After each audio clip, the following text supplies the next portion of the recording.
Assalamualaikum warahmatullahi wabarakatuh.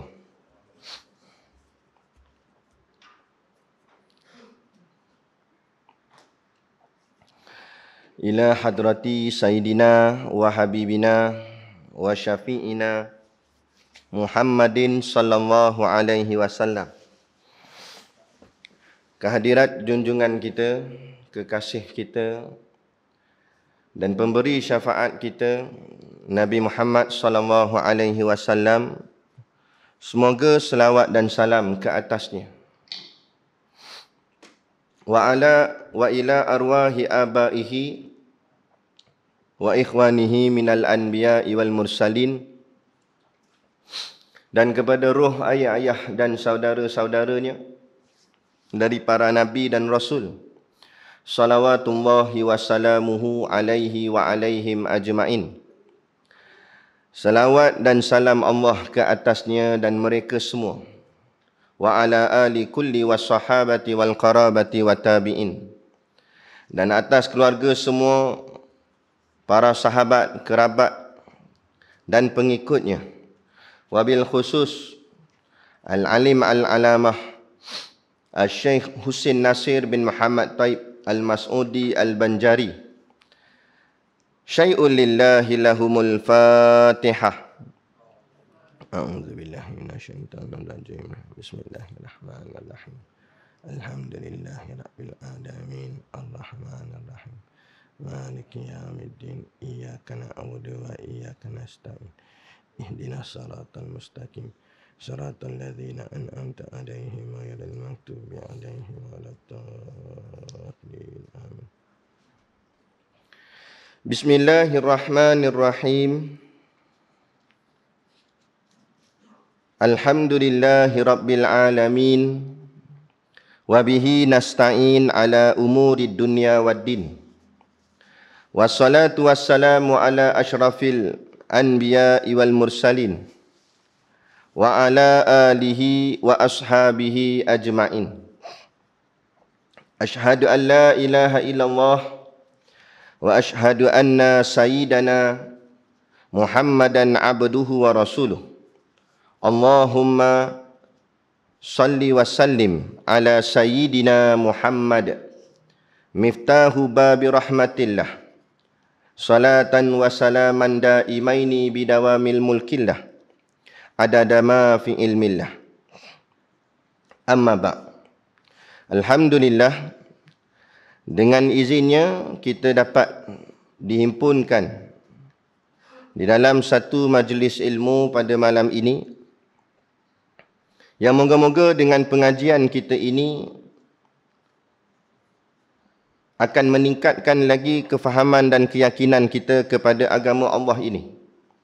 Dan seterusnya, Allah menerima segala amal kita dan menerima kita sebagai hamba-Nya, dan ditempatkan di tempat mereka yang soleh bersama para nabi dan rasulnya di dalam syurga nanti di hari akhirat kelak. InsyaAllah, amin. Ya Rabbal Alamin. Dan saya mengucapkan, menzahirkan ucapan terima kasih kepada pihak masjid, khususnya pengerusi dan seluruh ahli jawatan kuasanya, para imam, para bilal, tok-tok siap yang tak dapat kita nak sebutkan namanya satu persatu, yang amat-amat disanjungi para asatizah, alim-alim ulama, tuan-tuan guru, ustaz ataupun ustazah yang hadir pada malam ini. Mohonlah ditegur kepada hamba yang fakir dalam bidang ilmu ini, sekiranya apa yang disampaikan dan dikongsikan ada salah dan silapnya. Yang kita kasihi ayah-ayah, ibu-ibu, pemuda-pemudi muslimin dan muslimat yang dirahmati Allah sekalian. Dan juga kita berharap kita semua dapat mengambil sebanyak-banyaknya faedah dan manfaat daripada kitab ini. Dan kita harap pengajian kita pada malam ini diterima oleh Allah Subhanahu wa taala serta mendapat keredaannya di dunia dan di akhirat. Kita sambung kitab Usulut Tauhid pada muka surat 3, yakni kita jawi lama 12 baris daripada bawah.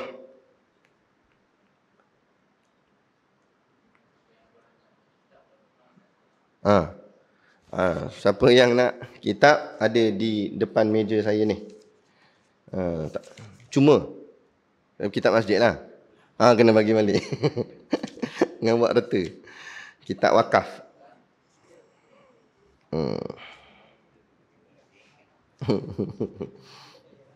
Ni ada lagi. Ada banyak lagi tu. Ngaji yang berkitab baru kita nampak tang mana kita bicarakan tu. Baik. Kitab kita Jawi Lama muka surat 3, 12 baris daripada bawah dalam kurungan tu. Qala al-muallifu rahimahullahu ta'ala wa nafa'ana wa iyyakum bi ulumihi fid daraini amin ya rabbal alamin. Kata pengarang kitab, dan sabda Nabi sallallahu alaihi wasallam, fadlul alimi alal abid kafadli ala adnakum. Artinya, bermula kelebihan orang yang alim atas orang yang abid, iaitu seperti kelebihan aku atas sekurang-kurang daripada kamu. Dan sabdanya, faqihun wahidun afdalu indallahi min alfi abid. Artinya bermula faqih yang satu orang, iaitu terlebih afdal daripada 1000 orang yang abid. Artinya orang yang banyak berbuat ibadah sahaja, padahal tiada ia faqih. Artinya tiada ia faham pada pekerjaan yang ia kerja akan dia. Dan sabdanya lagi, al-alimu aminullahi fil ard. Artinya bermula orang yang alim, iaitu kepercayaan Allah di bumi. Dan berkata Sayyidina Ali karamallahu wajhah, kafa bil ilmi syarafan ayyadda'iyahu man la yuhsinuhu wa yafraha bihi idza nusiba ilaihi, wa kafa bil jahli dhamman ayyatabarra'a minhu man huwa fihi. Artinya, telah memadalah dengan ilmu itu kemuliaan, iaitu bahawa mengaku akan dia oleh seorang yang tiada mengetahui ia akan dia, dan suka ia dengan dia apabila dibangsa akan dia kepadanya.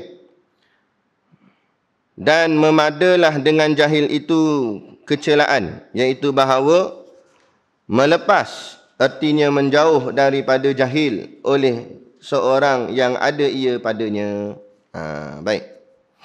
Kita sambung lagi ni berkenaan dengan, masih lagi di bahagian muqaddimah, iaitu berkenaan dengan kelebihan menuntut akan ilmu. Ilmu yang dimaksudkan di sini iaitu ilmu agama, dan ilmu agama yang dimaksudkan ialah ilmu fardu ain, yakni tauhid, fiqh dan tasawuf. 3 ilmu ni. Kemudian dia bawa dalil. Orang sekarang sikit-sikit nak dalil. Ni Tok Syekh buh dalil dalam kitab. Jadi bawa dalil hadis Nabi. Dia kata, dan sabda Nabi SAW. Kita baca balik. Tadi baca sekali lalu je. Iaitu fadlu. Fadlu ni maknanya afdal. Paling terlebih utama. Itu maksudnya fadlu. Lebih utama. Makna lebih utama ialah lebih pahala. Kerana sesuatu yang lebih utama pasti pahalanya lebih. Kan orang kadang-kadang orang tanya, ustaz, mana lebih afdal kalau nak buat korban kat sini ke kat kampung, contoh orang tanya. Bila kita tanya mana afdal tu maknanya mana lebih banyak pahalanya. Gitu. Jadi bila sebut afdal, ini amalan yang paling afdal. Ustaz-ustaz atau tok guru ngajar ke, dia kata ini amalan yang paling afdal. Maknanya amalan tu antara amalan yang paling banyak pahalanya. Jadi sama juga sini. Nabi kata fadlu, lebih utama. Dengan makna lebih utama tu makna lebih pahala. Siapa dia? Al-alimi, iaitu orang yang alim. terlebih utamalah ataupun bermula kelebihan orang yang alim. Maknanya orang alim lebih utama, lebih banyak pahala. Bila ada lebih, makna ada bandingan. Nak banding dengan siapa ni? Ala, dia kata. Nabi kata, ala atas. Atas apa? Al-abid. Al-abid, makna orang alim lebih utama daripada orang abid. Atau dengan kata lain, orang alim lebih banyak pahalanya daripada orang abid. Sekarang kita nak kenal pula, siapa dia yang masuk dalam alim, siapa dia pula yang masuk dalam abid. Abid tu siapa dia, alim tu siapa dia. Baik. Abid ni kita pergi ambil dulu. Abid ni ambil daripada perkataan ain badal. Abdun, hamba lah.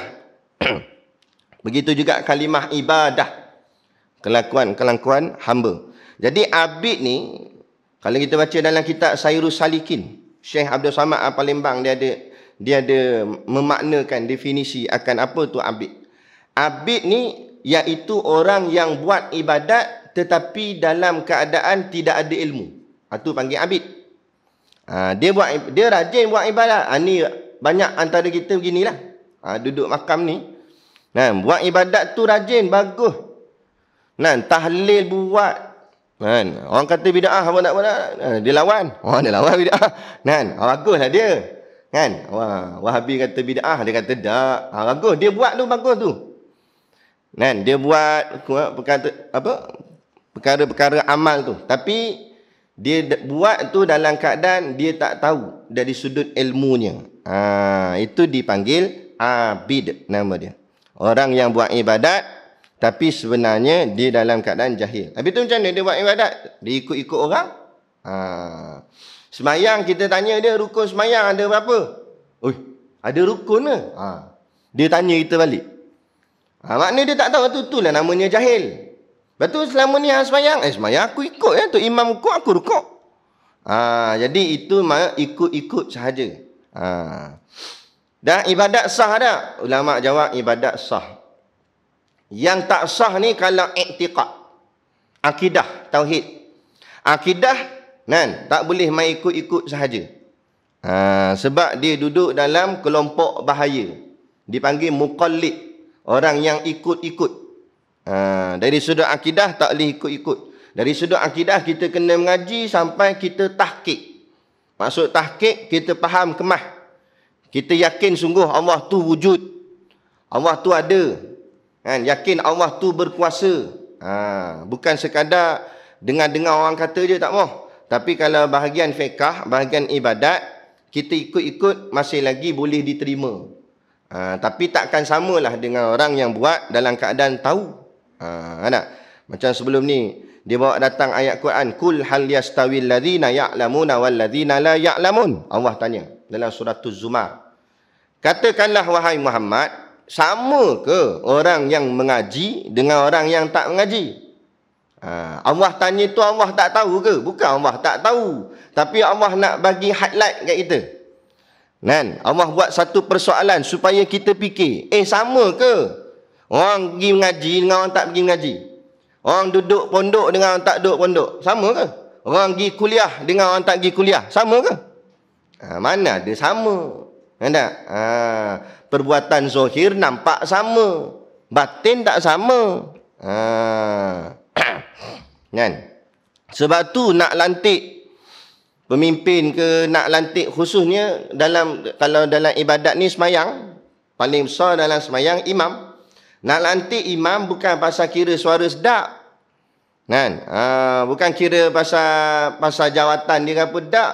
Tapi lantikan imam mesti lantik orang yang berilmu, orang yang alim. Dia tahu hukum hakam semayang, apa perkara yang boleh membatalkan solat, kalau jadi macam ni macam mana nak buat. Ni sampai tak tahu imam. Akhirnya dah imam, biasalah. Tengah bulan, elang tak masuk lagi. Tapi bukan sini lah, tempat lain. Tempat lain, contoh aja. Terlupa tahiyat awal semayang isyak. Bangkit terus berdiri, Allahu Akbar, diri. Tahiyat awal tak buat. Makmum kena buat cerdik. Makmum pun lebih kurang tak? Buat cerdik. Dia pun subhanallah tegur. Tu imam tahiyat awal. Tu imam pun turun balik. Allahu akbar. Ngamak makmum ikut balik, turun balik. Tu kata jahil, tak erti. Makmum tak erti, boleh tahan kira nama dia pun makmum. Tapi imam tak erti nanya sebab orang ikut dia. Tak? Itu baru bab semayang. Kalau bab kenegaraan, kita pilih imam negara kita, kan, pemimpin negara kita, tak tahu hukum hakam agama, habis punah rakyat. Kan? Habis. Itu penting. Lepas itu namanya abid. Abid orang yang buat rajin buat ibadat, baguslah dia. Tapi dah buat dalam keadaan jahil. Adakah dia jahat? Taklah kata jahat, tapi tak afdal lah tadi ni Nabi kata. Fadlul alimi, orang alim lebih afdal, lebih banyak pahala. Sebab dia buat tu, takut-takut apa dia buat tu tak kena, salah. Buat dalam keadaan jahil. Takut salah. Bila orang ni, dia buat amal, tapi tak ada ilmu. Dan kadang-kadang ilmu, benda yang dia buat tu, tak kena cara. Salah. Ada. Itu bahayanya duduk dalam kelompok kejahilan. Kan? Macam baru-baru ni lah. Tak adalah baru sangat. Apa nama? Orang cuci kuil. Cuci kuil. Bila kita tegur, dia kata, kami bukan buat benda jahat. Kami nak tolong-menolong. Nampak? Itu kata jahil. Betul dah nak tolong-menolong. Tapi ada benda boleh, ada benda tak boleh. Peraturan ni bukan atas manusia. Peraturan ni atas Allah. Sebab bumi milik Allah, bukan milik manusia. Kalau Allah bagi, bagilah. Allah tak bagi, tak bagilah. Walaupun pada pandangan manusia nampak benda tu baik. Tapi pada pandangan Allah kata tak baik. Tak boleh. Tak boleh, tak boleh lah. Dah Allah punya. Bumi ni Allah punya. Allah kata tak boleh campur dalam hal keagamaan. Lakum dinukum waliyadin. Bagi kamu agama kamu, bagi kami agama kami. Tak kira lah mu niat baik sekali mana pun nak tolong-menolong, tu cerita lain. Ni cerita ni hak. Boleh ke tak boleh? Ada. Samalah peraturan manusia buat. Tapi peraturan manusia kita ikut sangat. Peraturan Allah tikai pula. Ada. Dia jalan raya. Kita jalan Malaysia ni, jalan kita belah kiri. Kan? Orang sebelah sana pula, kiri dia belah dia lah, kanan belah kita. Tak, dia nak jalan lorong kanan.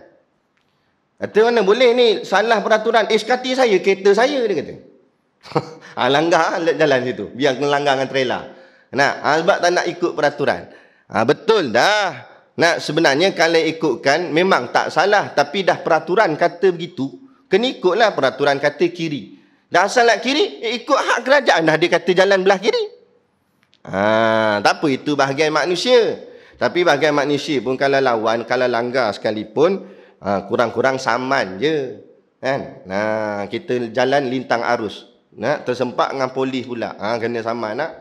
Ataupun kena tangkap, buh dalam penjara. Tu je. Tapi kalau lawan hukum Allah, Allah saman lah. Lebih pada saman lagi. Bukan cakap ni tak main saman-saman. Nak dihumban dalam neraka tu. Kalau duduk dalam penjara ada lagi makan. Ada lagi minum. Ada boleh lagi buat kerja benda, boleh relax. Dalam neraka nak makan apa? Buah zakum. Nak minum air apa? Tembaga. Tembaga yang mendidih. Tapi orang takut sangat nak langgar hukum manusia buat, tapi tak takut langgar hukum Allah. Sebab apa? Sebab jahil lah tu. Bukan kita suruh langgar hukum manusia. Kalau hukum manusia boleh taat, hukum Allah 2 kali lebih taat lagi patutnya. Patutnya begitu. Ni tak. Hari ni kita ni dimomok-momokkan.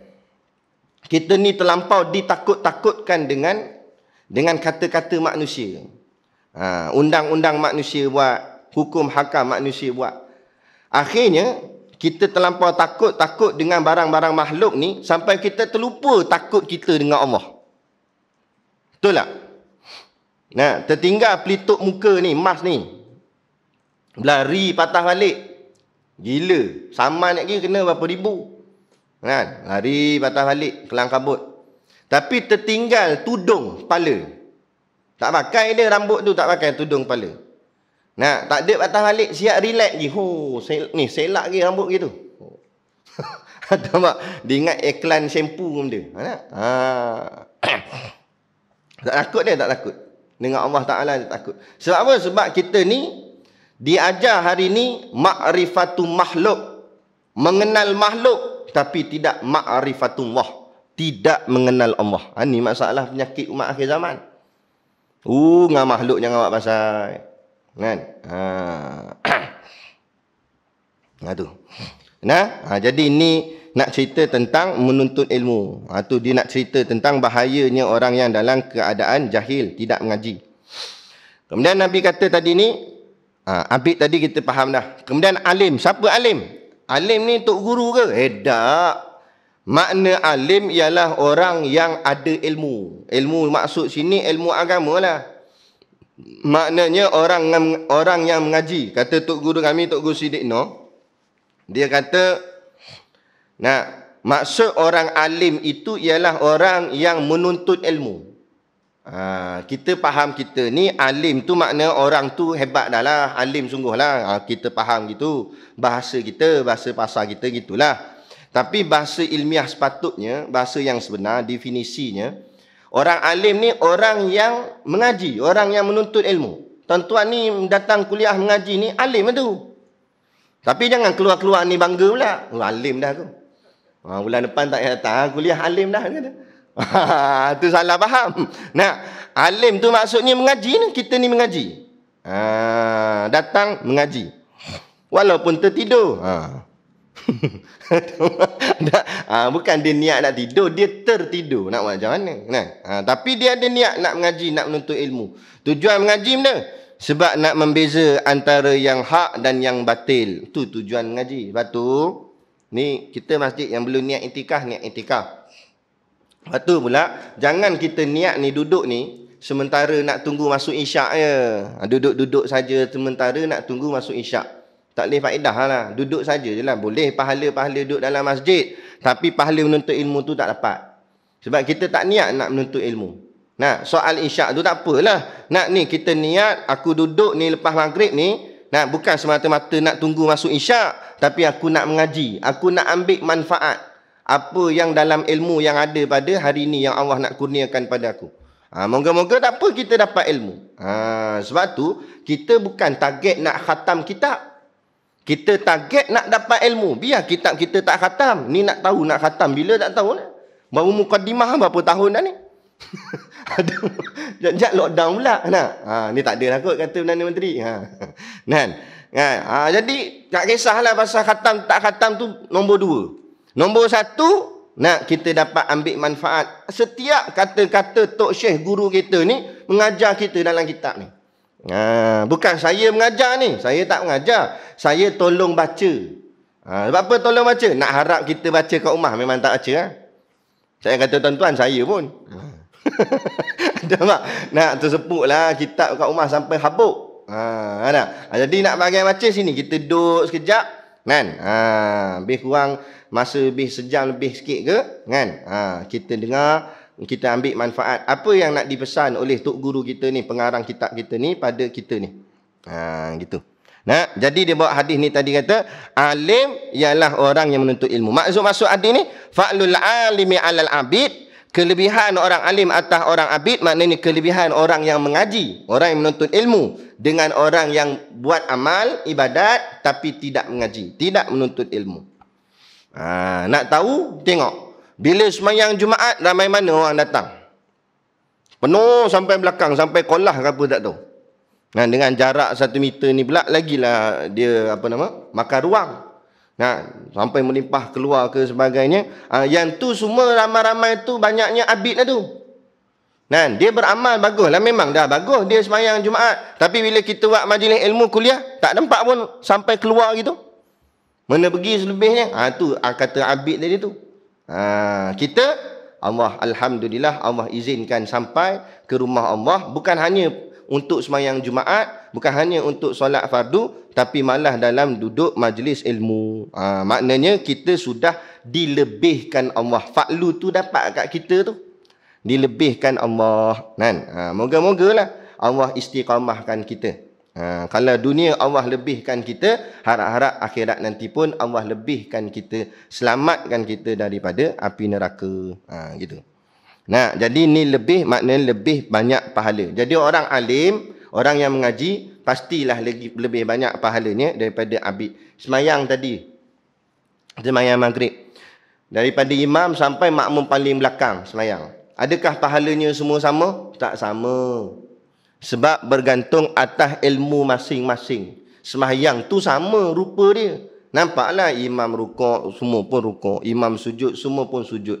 Nampak sama zahirnya. Dari sisi Allah pula, dari segi batinnya, tak sama. Tergantung atas ilmu masing-masing. Ilmunya banyak, maka pahalanya lebih. Ilmunya sikit, pahalanya pun sikit. Ada. Jadi sebab tu, lebih utama orang yang alim. Orang yang mengaji. Nah, dia semayang, dia tahu, okey, semayang ni apa boleh, apa tak boleh. Dia tahu kalau nak bergerak, boleh bergerak, tapi tak boleh 3 kali berturut-turut. Sebab dia mengaji.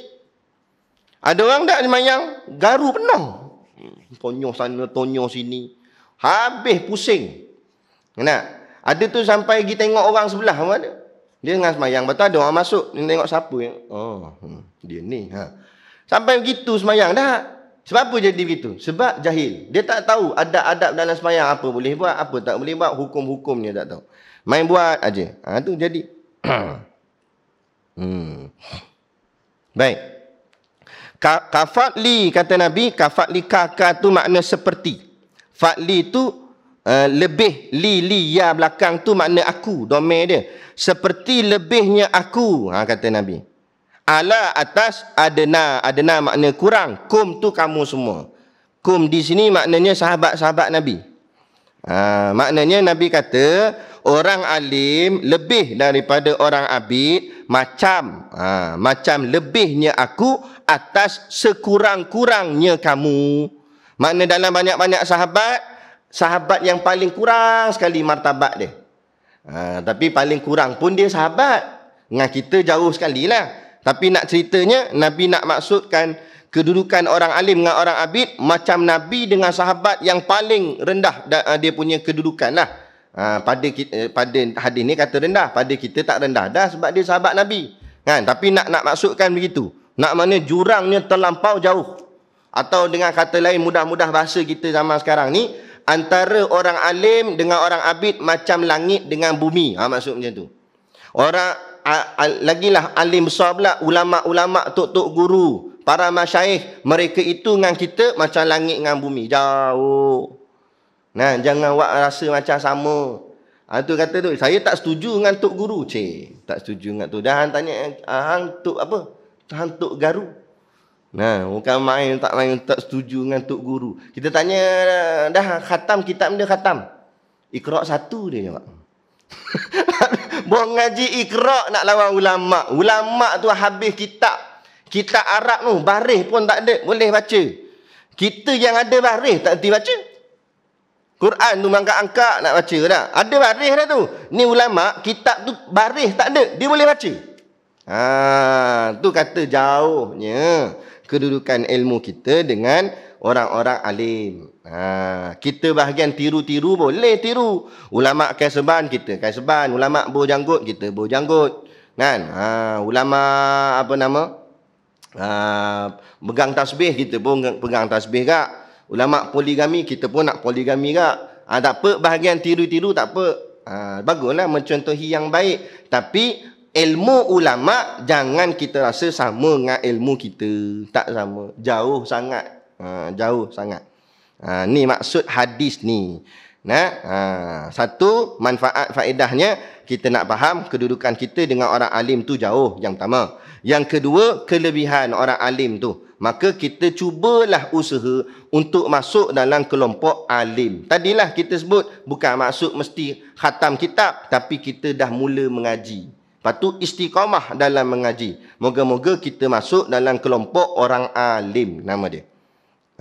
Bak kata tok guru kami, dia kata kalau mesyuarat ahli jawatan kuasa, nama kita tak naik lah. Kalau tok-tok guru buat mesyuarat, mana ada nama kita, kita tok apa, kan? Orang tak panggil lah kita. Mesyuarat ulama-ulama, mesyuarat asatizah, kan? Ustaz-ustaz Penang berkumpul, tak masuklah nama kita sebab kita bukan bahagian orang alim gitu, kan? Tetapi kita duduk dalam majlis ilmu, makna ahli ilmu. Sebab kata tok guru, kalau mesyuarat ahli jawatan kuasa memang nama kita tak naik, tak dijemput. Tapi kalau mesyuarat agung, macam masjid lah. Mesyuarat ahli jawatan kuasa AJK je lah terlibat. Tapi kalau mesyuarat agung masjid, seluruh anak karya kena panggil. Gitu juga bila mesyuarat agung, semua yang terlibat dalam majlis ilmu, ahli-ahli ilmu, walau dia bukan alim, dia bukan ustaz, dia bukan ulama, tapi mana ada majlis ilmu, ada muka dia. Dia sayang pada majlis ilmu, dia kasih, dia suka duduk dalam kelompok majlis ilmu, maka dia dipanggil ahli ilmu.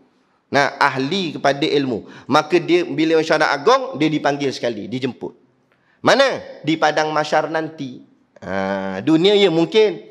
Kan? Tok-tok guru buat mesyuarat, nama kita tak panggil lah. Tapi mesyuarat agung nanti, Allah akan panggil semua ahli-ahli ilmu. Siapa yang terlibat dengan ahli ilmu, majlis ilmu, dia gemar, suka duduk dengan majlis ilmu, sekali dia. Walaupun dia ahli biasa je, tak masuk sekali. Kita duduk dalam kelompok-kelompok ulama' waktu tu. Tengok kanan kita, tok guru kiri kita, tok guru depan, syekh. Kan? Ada keliling kita ulama'. Senang nak minta syafaat. Ini bangkit padang mahsyar, tengok belah kanan artis. Belah kiri pemain bola. Nak minta syafaat siapa? Nah, ni biar kita rapat dengan majlis ilmu. Kan? Biar dalam handset kita tu biar ada nombor ustaz-ustaz. Tak banyak tak apalah, tapi adalah juga ustaz-ustaz yang kita kenal. Ni nombor ustaz ni, ustaz ni, ustaz ni. Maknanya jadi kawan dengan orang-orang soleh. Jadi kawan dengan orang-orang alim. Moga-moga insya-Allah lah kita mati esok. Bukan esok esok cepat hangat pula. Nak mati nantilah. Nah, kalau kita mati nanti, kan? Kurang-kurangnya kalau dia dekat, dia boleh datang, ada masa dia datang. Solatkan jenazah kita, kan tak? Kalau dia tak dapat datang pun, dia ingat, dia doakan kita atau dia buat solat jenazah gaib kat kita. Kan? Ni apa nama? Hari tu dapat berita Abang Ali semboyan yang dulu sekali lah PPIM dengan Abang Yusof Hazmi apa semua tu. Sekarang mereka buat kumpulan mereka sendiri nama semboyan. Jadi Abang Ali dengan Abang Yusof Hazmi ni rapat. Kami adalah kenal-kenal gitulah sebab dia pernah datang kat pondok kami. Dia dapat berita aksiden motor. Abang Ali aksiden motor lepas baru habis hantar bantuan di Pahang kalau tak silap. Aksiden motor. Kan? Jadi lepas aksiden tu kematian, meninggal dunia. Nah, walaupun gitulah, mungkinlah background dia, cerita lama dia kita tak tahulah macam mana hidup dia, tapi dia mula berubah. Dia ubah diri dia, dia buat kerja-kerja kebajikan, dia rapat dengan ustaz-ustaz, dia rapat dengan tok-tok guru, rapat dengan ulama'-ulama'. Hari dia meninggal, Syekh Abu Zaki turun. Ustaz Yaakob Yusra turun.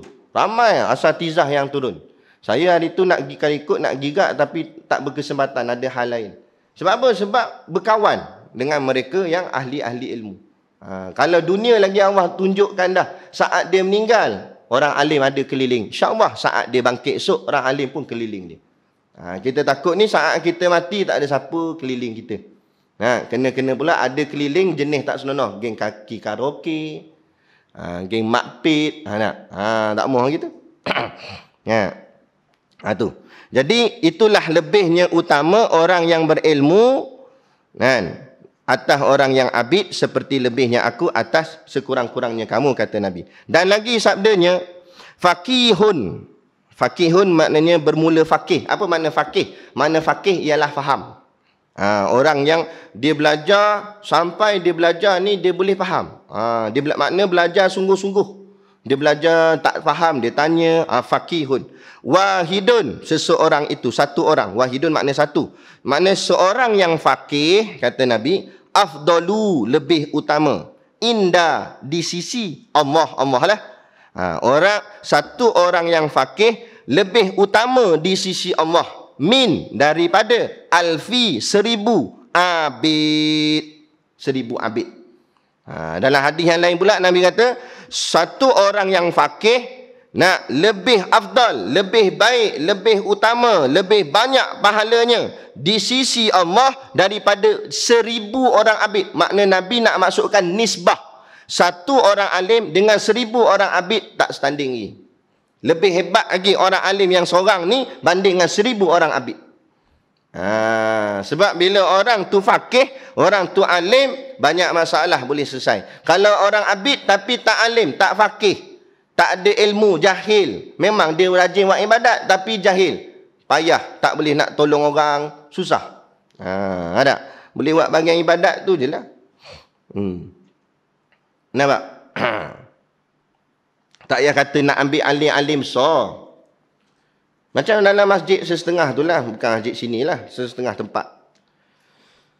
Tok Imam tak ada. Tok Imam tua dah, sakit perut, makan kenduri banyak sangat, tak dapat datang. Sampai tak tahu siapa nak tolak jadi imam. Pakat masing-masing tolak dia, pakat ni tolak ni, pakat ni, tak boleh nak pergi ke depan. Ada satu masjid tu, imam dia meninggal, sampai tak ada pelapis. Lah kali nak semayang Jumaat, tak ada siapa nak baca khutbah. Padahal semayang Jumaat tu melimpah orang sampai belakang. Kat 100 orang ada, tapi tak ada seorang boleh bangkit naik atas ni duduk untuk nak baca khutbah. Bukan, kalau ikut asal khutbah ni ucapan direct cakapnya, kan? Tapi dah Jabatan Agama bantu kita. Takut dia tak erti nak cakap direct kan, silap pula, sasur pula, sebab ni ibadat. Nah, maka letakkan teks. Tolong baca balik ya. Kalau Penang saya tak pasti. Kalau Perak dia buat 2 versi, satu Rumi, satu Jawi. Tak erti baca Jawi, ambil Rumi. Nah, tak boleh gak naik. La ilaha illallah. Ada kata. Ini kan bahayanya. Nak. Orang abid sahaja boleh buat ibadat, tapi ilmu tak ada. Ada. Payah. Bila tak ada siapa bahagian nak boleh cari ganti, mati dia, mati habis gitu je. Masalah. Tukar mandi mayat. Mana ada orang nak belajar ilmu mandi mayat? Kan? Lama-lama tukar mandi mayat pun jadi mayat. Nak dia pun mati ke? Nah, bila dia mati, siapa nak mandikan dia? Pelapis tak ada ni. Dah panggil anak muda, mana nak mengaji? Nah, siapa nak gantikan tempat ni? Ni peranan kita masing-masing. Siapa nak meneruskan agama ni di masa hadapan? Nah, kita lah kena susun, hantar anak-anak kita mengaji agama.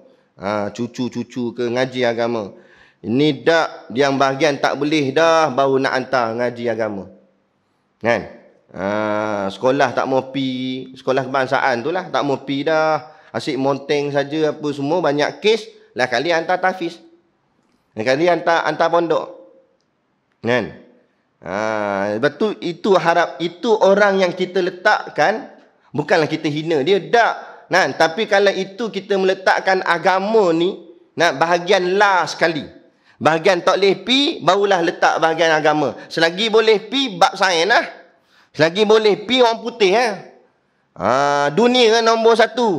Nah, makna career ataupun kedudukan sebagai ustaz ni paling lekeh sekali lah. Kalau tak boleh ngaji dunia ni, barulah jadi ustaz gitu. Nah, kalau boleh biar jadi engineer dulu, jadi doktor, nak yang tu dulu. Lepas tu kita tanya, doktor boleh buat tolong apa? Memang bahagian perubatan, memang bahagian dia. Tapi nak bahagian doa, ni bahagian doktor ni Allah tunjuk, Allah hantar satu wabak.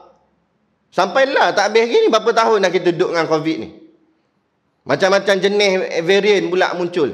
Dah Omicron, apa lagi, Kron, macam nama ni, apa? Cerita apa tu? Transformers. Ni Kron sana, Kron macam-macam ni.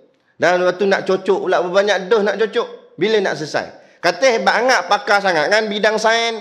Hebat sangat kan ngaji. Pergilah try tengok siapa nak boleh buat. Siapa nak boleh buat ni? Nak harap siapa ni? Ni kena harapkan ulama, doa, sebab yang menurunkan wabak Allah, yang boleh angkat balik wabak Allah, bukan mu doktor. Bukan salah kita marah ke doktor, tak. Tapi jangan sampai nampak dunia semata. Sampai pergi bahagian agama, mana pergi? Mana ada orang nak mengaji bahagian agama, duk sibuk tu bahagian dunia tu. Sebab apa? Ni bahagian ni banyak. Bahagian tu dapat pulangannya banyak. Dah kalau mengaji agama nak boleh buat benda. Jadi ustaz ni mengajar masjid surau, mana ada slip gaji? Ada. Ada orang nak bagi, tak ada, tak ada. Bagian sampun, kalau ada, tak ada, tak ada. Gitu. Ada. Tu. Siapa nak? Ada. Jadi orang meminggirkan bahagian agama. Pada agamalah yang nak menyelamatkan segala-galanya. Nak menyelamatkan umat. Dan kita nak tanya. Imam Mahdi nanti datang, dia sebagai doktor ke, peguam ke, engineer ke benda? Ke dia sebagai penyelamat umat yang membawa agama? Ada. Nabi-nabi kita. Adakah dengan kerjaya-kerjaya dunia? Kenapa kita jadi begitu? Kita ni didoktrin, dicocok. Orang cakap disumbat dalam kepala ni oleh pengaruh-pengaruh barat kafir laknatullah. Dia sengaja bagi nampak kita supaya kejar bahagian dunia. Automatik bila kejar dunia, akhirat akan tercicir. Sebab kita tak boleh bawa dua sekali serentak dalam satu masa. Dunia nak bawa sekali, akhirat pun nak bawa sekali. Tak boleh. Siapa bawa dunia, tercicirlah akhiratnya. Bawa akhirat, cicir pula dunia. Ada gitu. Kata Syekh Ibn Atha'illah As-Sakandari, kalau kamu hadapkan wajahmu pada tempat matahari terbit, kamu membelakangkan tempat matahari terbenam. Apa maksud dia? Maknanya kalau kamu hadapkan wajahmu pada dunia, maka kamu membelakangkan akhirat. Kalau kamu hadapkan wajahmu pada akhirat, kamu membelakangkan dunia lah pula. Pilih nak mana? Nak hadap wajah pada dunia ke nak hadap wajah pada akhirat? Nak hadap wajah pada dunia, ambil Tapi akhirat pula kamu tercicir.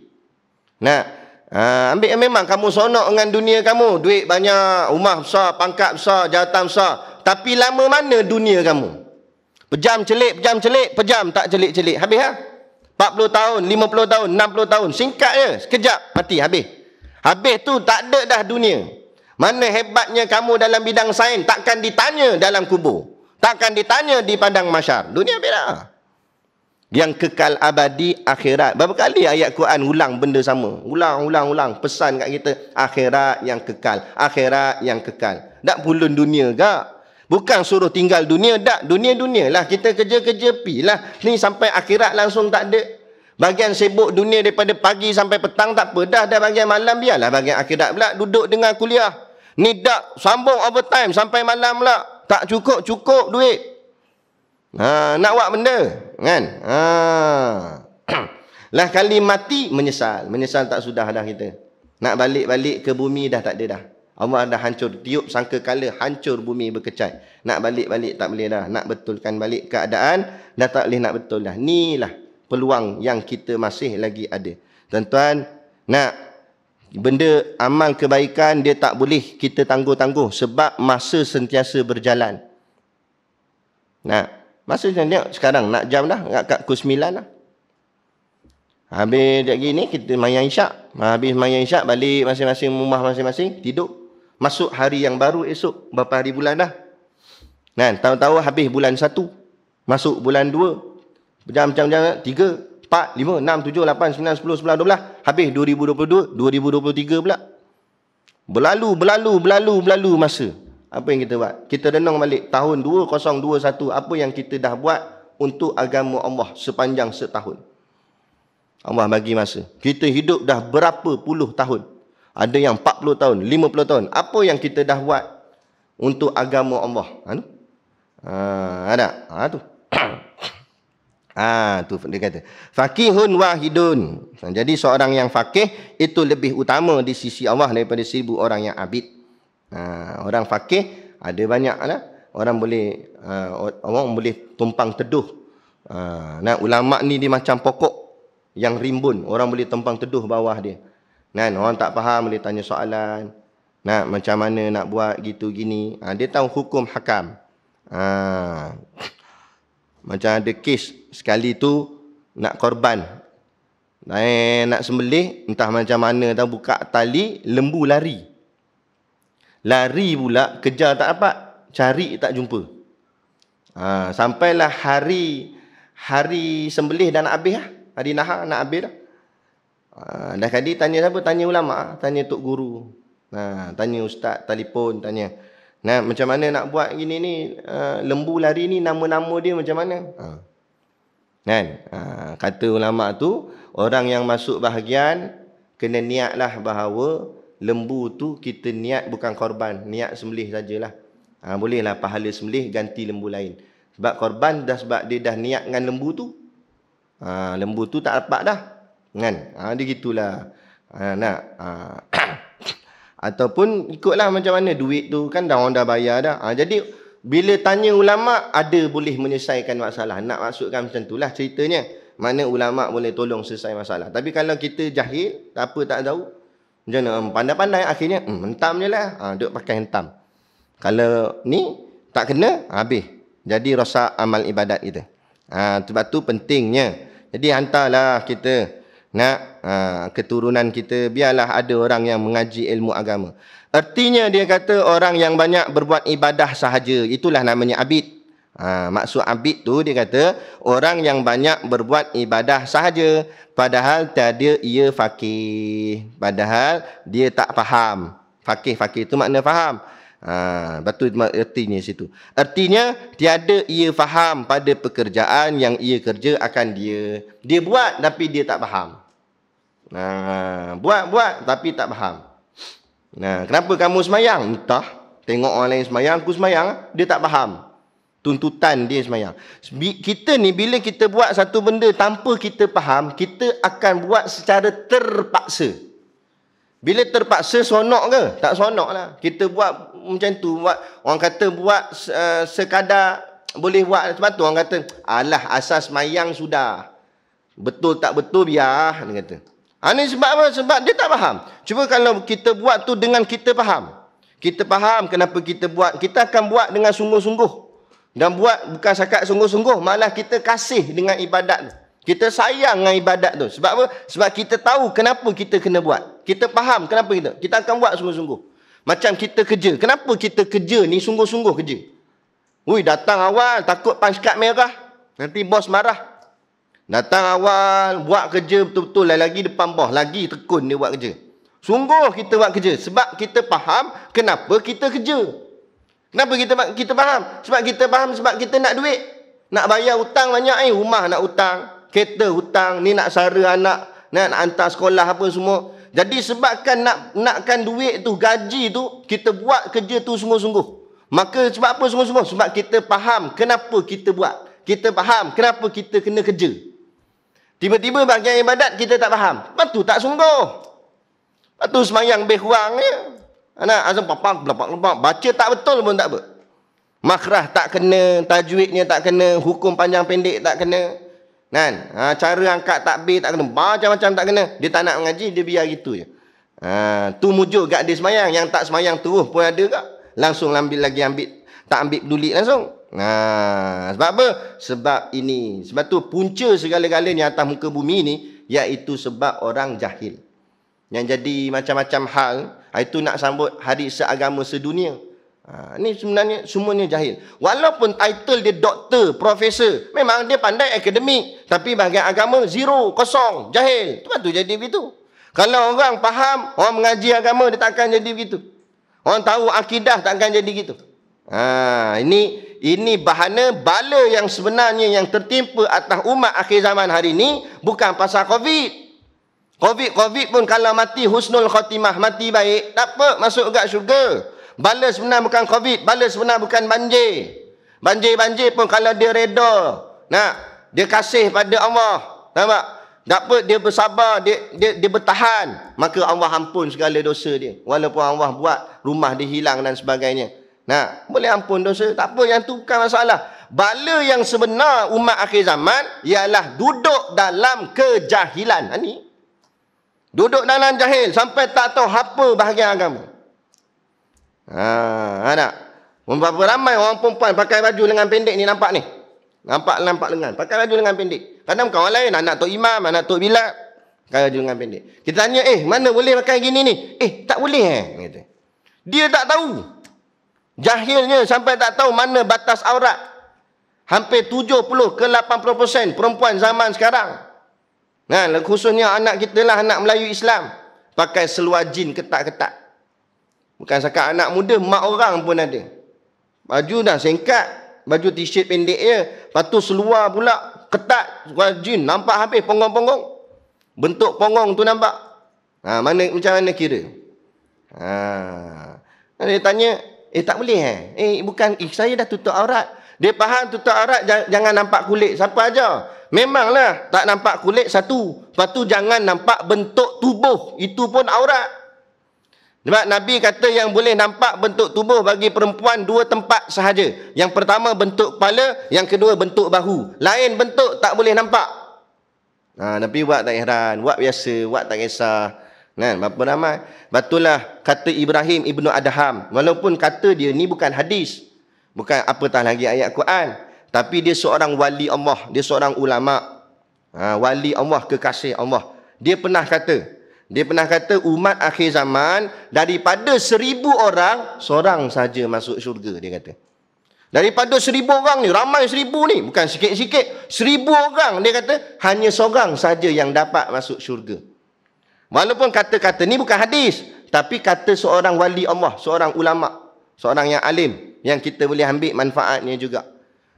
Supaya kita renung. Maksud dia situ bukan dia doakan kita tak masuk syurga dah, tapi dia nak maksudkan betapa jahilnya manusia hari ini. Ramai mengaku semua Islam, tapi akhirnya tak dapat nak ikut Islam yang sebenar. Fi akhir zaman la yabqa minal Islam illa ismuhu. Pada akhir zaman tidak ada yang tinggal pada Islam itu melainkan tinggal nama sahaja.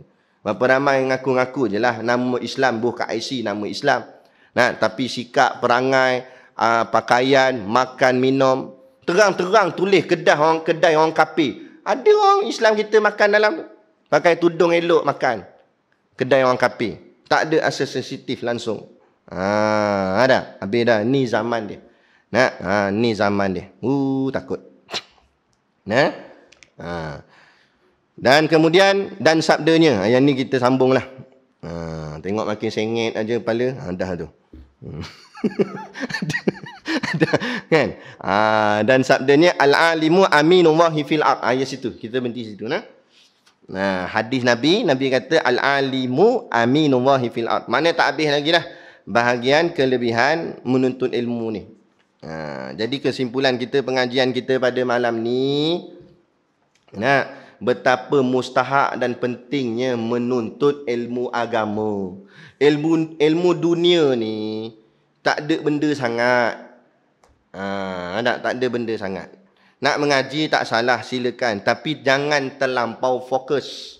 Jangan terlampau sibuk yang itu. Sebab dunia bukan payah mana, tuan-tuan. Kalau kita tak pandai masak, order je, panggil food panda. Itu ilmu dunia. Ilmu dunia tak susah mana. Tapi kalau tak pandai rukun iman, nak panggil food panda, boleh tolong? Apa nak ni? Bagian masuk dalam kubur, sekali dia tanya. Marrabbuka wa man nabiyuka. Nak title macam mana? Itu paling bahaya sekali. Tapi hari ni orang duk sibuk kalut dengan ilmu dunia tanpa memikirkan soal akhirat dia. Seolah-olah macam akhirat tak ada baginya. Dia pulun dengan dunia ni macam dunia takkan kiamat. Dia pulun hidup dia seolah-olah macam dia tak mati-mati. Hui, bahaya. Jaga. Kita kena ingat, kita ni bila-bila masa sahaja. Kematian kita tu bila-bila masa sahaja. Jadi ini moga-moga apa yang kita mengajikan, pesanan daripada Tok Syekh kita dalam kitab Usul Tauhid ni, kita dapat ambil manfaat dan faedahnya. Kurang-kurangnya memberi kesedaran kepada kita bersama supaya kita boleh buat satu perubahan pada diri kita dan ahli keluarga kita supaya mengorak langkah yang lebih baik kepada hari akhirat, yakni di sisi Allah Subhanahu Wa Taala. Kita dapat buat satu perubahan yang ke arah yang lebih baik dari sudut agama kita, insya-Allah. Jadi cukup sekadar tu pada malam ni yang dapat saya kongsi dan kita sama-sama pelajari daripada kitab kita ni. Moga-moga memberi manfaat kepada kita bersama. Kalau tak banyak pun, sikit pun jadilah. Jadi cukup sekadar tu. Wabillahi taufiq wal hidayah. Wassalamualaikum warahmatullahi wabarakatuh. A'udzu billahi minasyaitonir rajim. Bismillahirrahmanirrahim. Alhamdulillahirabbil alamin wassalatu wassalamu ala asyrafil anbiya'i wal mursalin sayyidina Muhammad wa ala alihi wa sahbihi ajma'in. Allahumma taqabbal minna salatana wa du'aana innaka antas samiul alim wa tub alaina innaka antat tawwabur rahim. Allahumma ja'al dinana dinan nabi Muhammadin sallallahu alaihi wasallam wa islamana islamal muslimin wa imanana imanal mu'minin wa salatana salatal khashiin wa a'malana a'malas salihin wa niyatana niyatal mukhlisin wa dhunubana ya Allah dhunubal mustaghfirin wa hayatana hayatal ulama wa mautana bimautis syuhada wa adkhilnal jannata ma'al anbiya'i alaihimus salatu wassalam. Rabbana atina fid dunya hasanah wa fil akhirati hasanah wa qina adzabannar wa qina adzabannar wa qina adzabannar. Wa sallallahu ala khairi khalqihi sayyidina Muhammad wa ala alihi wa sahbihi wasallam. Subhana rabbika rabbil izzati amma yasifun wa salamun alal mursalin walhamdulillahi rabbil alamin. Amin ya rabbal alamin. Taqabbalallahu minna wa minkum. Takbir.